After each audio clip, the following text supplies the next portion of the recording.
وفين واش زعما ما يقدرش انسان يحسب حتى المليار؟ 369 هاد خونا سميتو جيريمي هاربر في 2007 وسوس لي يدور القرنين واقيلا وقرر يدير 1 مليون كاونت.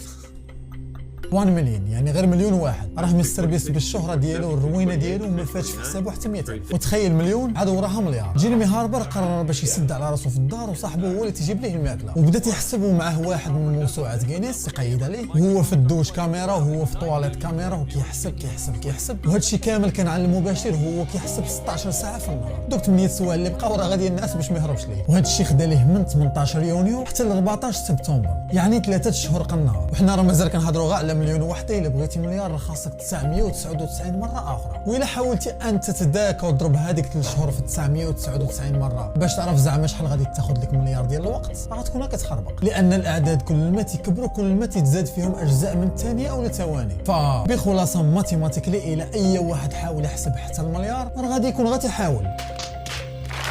حيت باش تحسب المليار ونعطوك 8 سوايع ديال النعاس ونديروا لك الماكله وسط من السيروم ديالك في نعاسك كاع، خاصك تكون كتعيش اكثر من 200 عام.